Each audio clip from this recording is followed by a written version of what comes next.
Welcome to Rebel Health Radio, bringing the best in alternative and integrative medicine to your ears.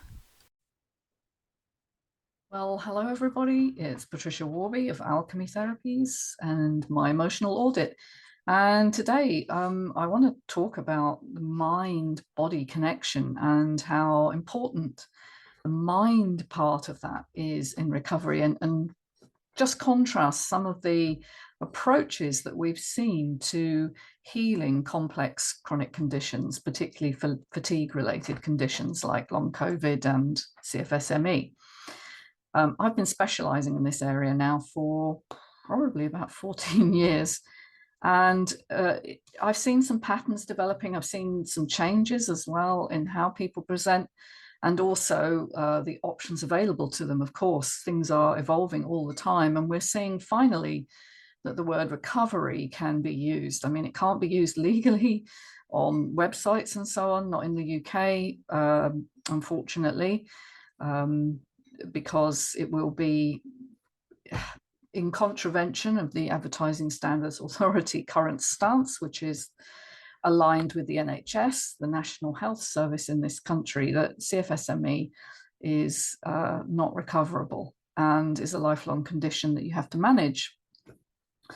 I know that's not true. I'm a living example, someone who's come through it. Many of my clients can attest to that, as can many of the people that watch Raylan Eagle's fantastic channel. She has a wonderful YouTube channel, which I've just been binge watching, you know, like some people binge watch Netflix or whatever. I've been binge watching Raylan Eagle's channel, just catching up with some of her magnificent content there. She is dedicated to showing people they can recover, and she uses her own story, and she interviews many people who've recovered in different ways. And she also interviews practitioners like myself who work with this symptom constellation, let's call it. Now, the first thing I want to say is CFS-ME is not a diagnosis. It's a description. The true meaning of diagnosis is to be able to use a certain criterion, if you like, a biomarker that exists in all people with the condition, and you can measure that and say, because you have these biomarkers, this particular set of factors, you have this condition. But that doesn't exist with CFS-ME. It's what's called a medically unexplained condition or illness. And the only way you'll be diagnosed is by exclusion, so by ruling out other things. So they will test extensively, hopefully, initially, and when they rule out more serious conditions, which it always makes one feel terribly left behind, because actually CFS-ME is such a debilitating condition. It's often said to be worse than some of the more serious conditions that they're ruling out. So you get a diagnosis. Initially, that can be euphoric, because now you've got something that explains why you feel the way you do. And because it's got a label, it means you're not making it up. It's not all in your head. But then here's the rub. You will be told that there's not really an answer to it, and you'll be given different medications, many different medications to symptom suppress, but there won't really be one solution that's offered to you. And you'll be told pretty much, this was the case 10 years ago, 20 years ago, to get on with it. Things are shifting, however, thankfully. One of the ways in which I've discovered through working alongside the Chrysalis Effect and on my own, with my own trauma-informed approach, is that mindset is a really big component. Okay, and that doesn't mean positive thinking, you know, wake up one day and say, right, I just have to think more positively and it'll all go away. That's far too simplistic. What we're saying is the mind and the body are connected, and therefore what you believe, whether consciously or unconsciously, about a condition does determine how it kind of plays out in the body. The body is a real-time readout of what's going on in that very complex organ, your mind, your brain. And I think getting your mindset correct, if you like, getting it round to the idea that you could recover is a major step change, really, when you want to get out of the prison of ME, CFS, or any chronic condition, to be fair. And one of the problems is that many people are in denial, first of all, when you sort of hit these stages of how the condition develops. I certainly was in denial for a long time. I felt really unaccountably fatigued, but I would push through, I would just work harder, longer, until eventually my body gave up. And I was fortunate in that for a long while I could still manage. I could do 3 or 4 hours work a day, and because I was self-employed, that was okay. But then I would have to rest all afternoon and then try and catch up by sleeping at night. But my sleep was really disrupted. It was one of the first things that kind of disappeared. I was just wired and tired all the time. And but I kept it sort of hidden for a long time. Most people didn't know I was suffering. Eventually, however, I just did too many things. I put myself into a situation where I was trying to do a show, a design show. And I had a stand, and it was a lot of pressure, a lot of stress, and that was kind of one of the things that broke me. The other thing, of course, is the unconscious stresses, because we're talking here about the total, what we call allostatic load. So your stress load basically on the body, and that can be physical, mental, emotional. And there was plenty of emotional stuff going on. I'd lost a relationship, I lost my home.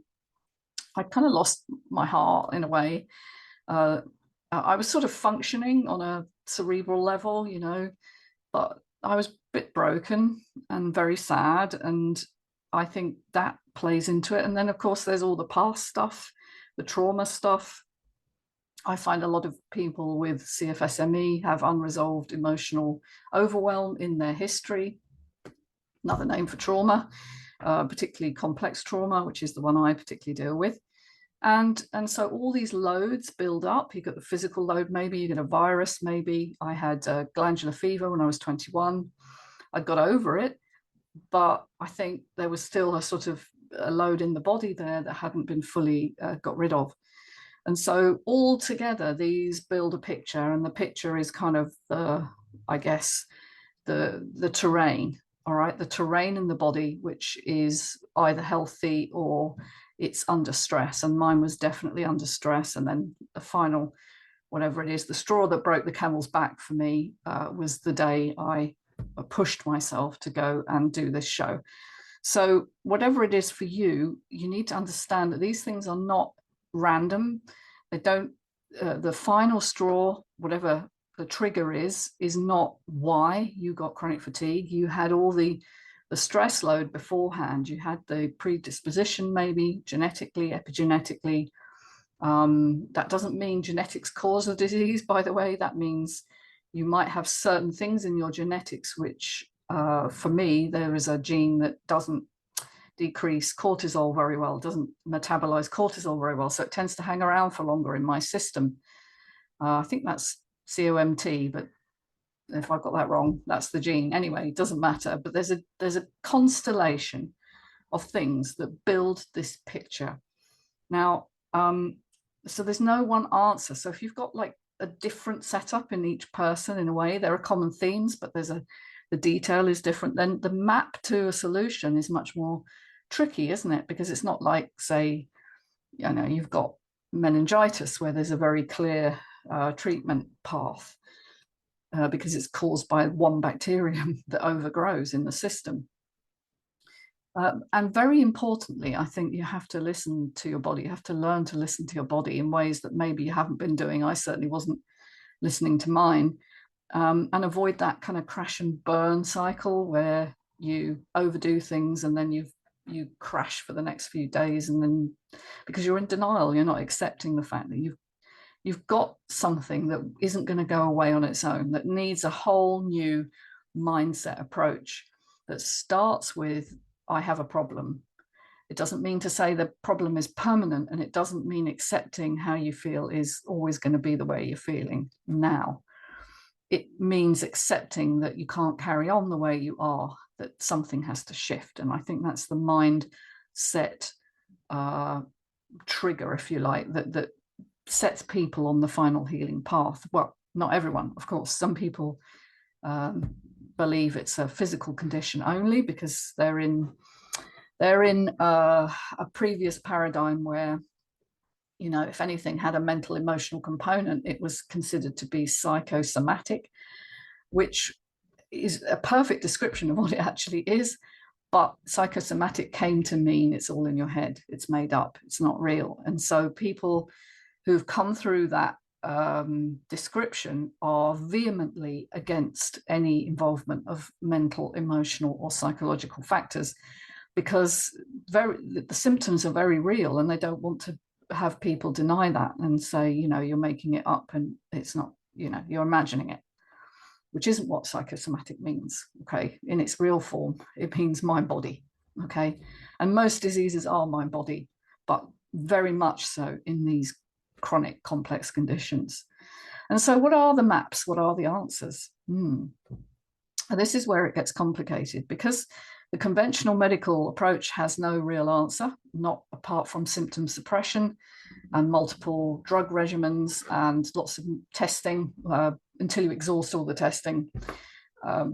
Then there are various approaches, from the physical to the mental emotional.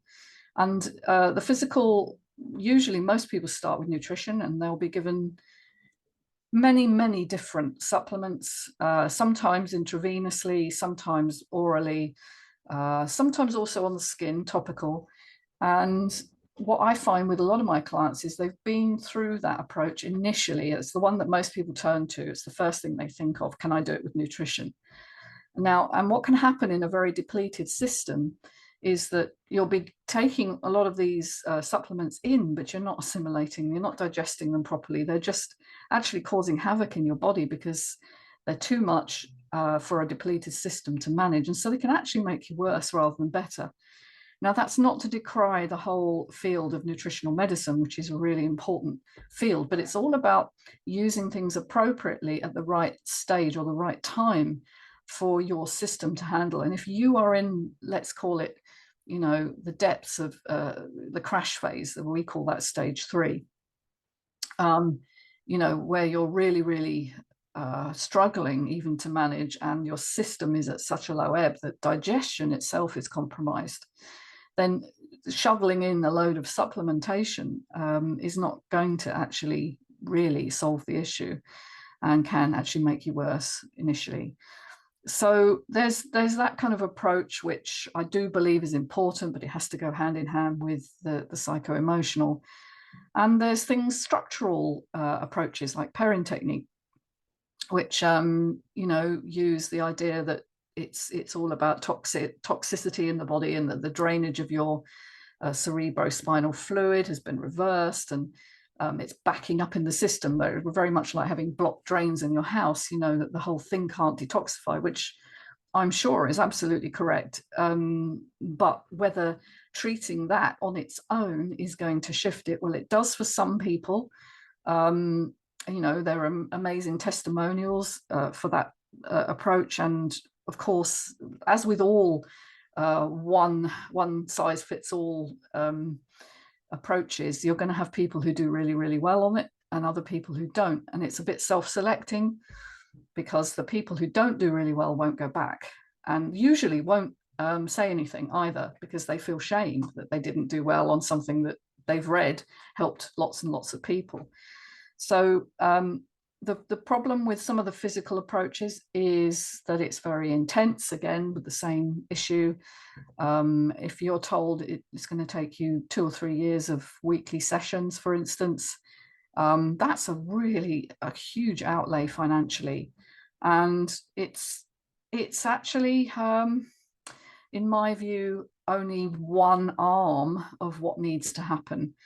By far, the more speedy approach, let's say, is to look at things that change your mental, emotional connection with yourself. And that operates through your autonomic nervous system. So rewiring the autonomic nervous system. And there are many different approaches there. There's the Rewire program, Dan Neuffer's program. There's Chrysalis Effect, who sort of look at more the coaching angle. Gupta, lightning process, the Optimum Health Clinic. I've heard of one this week, the Reorigin program. That's an American program. And there are probably many, many more that I don't know of, which kind of are using this brain rewiring, retraining idea. Now, what I like about the Rewire program is that it looks at the physical as well. So it's not just about changing your mindset. It is about looking at all the physical impacts of tight, sore muscles and posture and all of that biofeedback to the brain that says, I'm under stress because this is how I'm operating in the world. Some of the others, I don't know them all in detail. I haven't done them all. I know Chrysalis Effect, obviously, because I've studied that one, which I think is one of the most broad. But they all basically have the same idea, that your threat detection system has gone awry and it's overestimating the amount of threat you're under. And because the autonomic nervous system feeds back to all of your organs, it affects every system in the body, from digestion, cognition, immunity, circulation, all of these things. And that's why the symptom pathology is so broad. And that's why it really challenges conventional medicine, which is not system-based. It's organ-based, it's tissue-based. It says if there's a problem in this particular part of your body, then the issue is in this particular part of your body. And so it hasn't really, it's very left brain oriented, if you like, left hemispherical understanding of the world. And we need to broaden and move more to a right hemisphere understanding of the world, which is context driven. And it's what's happening in your life, what's happening in your emotional state, what's been going on for you, what stresses are you under, how have you been eating and sleeping and working, and who are you in relationship with, if anyone, and how's that going? All of these things have to be taken into account. And conventionally, there isn't time for that in the modern medical approach. So there's no one answer to everybody who suffers from something diagnosed as CFSME. There is only really the option to explore, and I would really encourage you to explore. Good place to start is definitely, obviously here, my channel, and go read my book, The Scar That Won't Heal. Maybe read some of the other books that have been written on this. There are many and varied approaches now, but we all basically agree that this is healable, and to not take too deeply the idea that it's something that has to be managed for the rest of your life. That is a misunderstanding of what this condition is. And also it seeks to, I guess, disempower the individual who's suffering, because then it makes you dependent on people who provide the management options, which will be largely drugs. So without going into politics there, you see I'm sidestepping that quite neatly. We want to get out of the idea that there's nothing you can do. There's plenty you can do. All right, so the map for each individual is going to be somewhat different, and you have to learn to find out what your constellation is, what are the major impacts on your system that are manifesting in this way, and what can you do about that. And you may need help for this, because this is a minefield. It's quite tricky. In fact, most of the people who recover get some form of help. They reach out, they admit they have an issue, and then they get help from people who've either been there and walked the path, or people who know options. But by far the best is people who've been through this, because unless you've been through this yourself, it's very hard to explain to someone that if you say, I feel tired all the time, they will say, well, just sleep more, or, don't work so hard. And it's not about that. It is a metabolic shift in your system. Metabolically, your energy systems aren't functioning well. The mitochondria are really struggling. So it's not just about resting. It really is about shifting the pattern that has caused that crash.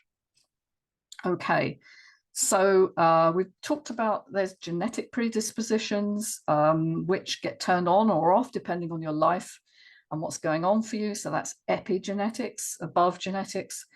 Very important. Then there's the personality, adaptations, some of which are very energy depleting. Are you a people pleaser? Are you a person who overgives or is over responsible or takes things in really, really deeply and then ruminates on them? Tick. These are all really heavy psycho-emotional loads on the body.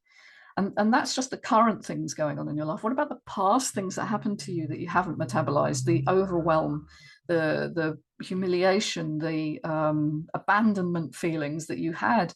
They don't disappear for many, many people. They live on as these patterns in you that manifest as addictions, compulsions, strange behaviors that you can't really explain, or things that kind of happen unconsciously when you're in difficult, stressful situations. You might undermine yourself. You might always leave jobs or relationships before they get good, because you kind of want to avoid being rejected, basically. So you will reject first. And there are all sorts of ways in which trauma manifests in your life. And I would recommend for that, actually, the Crappy Childhood Fairy. She has a wonderful YouTube channel as well, who talks all about complex PTSD, which is what that is, and some of the manifestations. I'll include links to both Raylan's channel and Crappy Childhood Fairy, who is Anna Blecker, I think is her real name. She's coming to London, by the way. She's coming to London, I think it's the 27th of July this year, 2024, and might be worth catching. I think she's a pretty magnificent human being, seems to know an awful lot, and how wonderful that people in the UK can access that information. I'm thinking of going myself, to be honest, but we'll see. So there are very many options, from, looking at the physical, looking at the mental, emotional, and looking at unconscious past emotions that haven't been dealt with. So trauma components or adverse childhood experience, it's sometimes called, or ACE. But it's never one thing. And that's the important understanding that's the takeaway for today. All right, it's never one thing. You can't pinpoint the one thing. You can only say, well, this is maybe the thing that knocked me over, but there's all these other things that were just waiting. I loved what Alex Howard said in his interview with Raylan, and he said it's like a cargo ship. I'm in Southampton in the UK, so I know a lot about cargo ships. I can see them sometimes from my back window. They're very slow ships, they're absolutely fully loaded. If you imagine loads going on and you overload a ship, you know what happens, all right? The ship sinks, or it gets stuck, it gets grounded, because it simply can't float. And in some ways, I think that's a good analogy for our bodies. So understanding that recovery is about this multi-dimensional approach, and that you will never get out of it if you don't undertake a root and branch rejigging of your life. You're going to have to change something. That's really the message. And that creates a lot of uncertainty, which I'm going to sort of talk about more next time. Coping with uncertainty and kind of how our mind body can react to that, because initially that can be very, very scary, and that's why people get stuck. Well, if any of this sounded helpful or useful, and you'd be interested in maybe exploring some of these factors to recovery, then I'd be very happy to hear from you. You can find my details in the show notes below. Take care, everyone. See you next week. Bye for now.